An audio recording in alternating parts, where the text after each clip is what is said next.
During a live reality show, the director asked me to call an ex. I pulled up my block list. Which one? As a D-list star known for flings, the chat exploded with hate. The most famous one.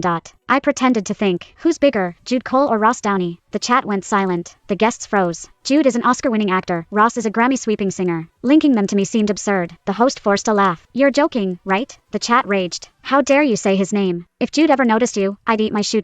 Ross has nothing to do with you. She's just clout chasing. I don't joke. So, I repeated, who's bigger? The chat fell silent once more. Then, all hell broke loose. Our boy is obviously the biggest star. Ross was front row at the last awards gala. You tell me who's bigger? That was only because some second-rate singer stole Jude's seat. The organizers even issued a public apology. For your information, Ross Downey is the nation's top artist. Scalp tickets for the seats outside his concerts go for 20 grand. Think about it. Oh please. Also for your information, a single free ticket to one of Jude's fan meets was resold for an insane price.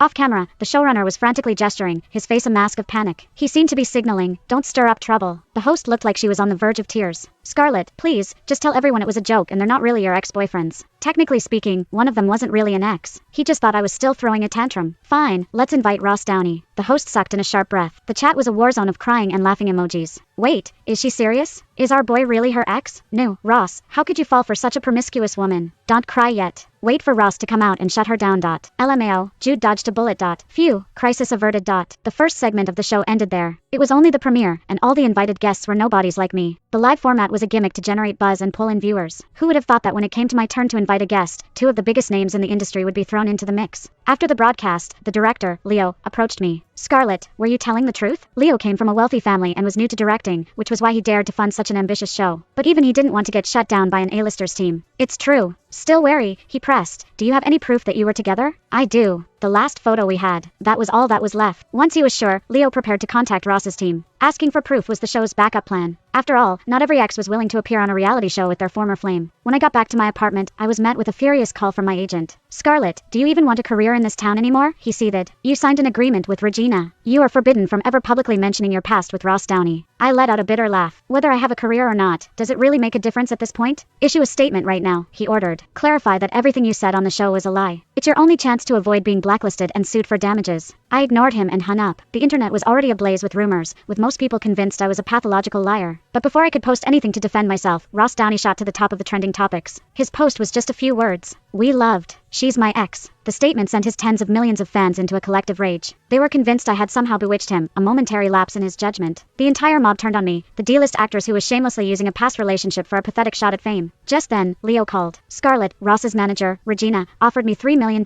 he said. She wants me to cancel the show. I fell silent. I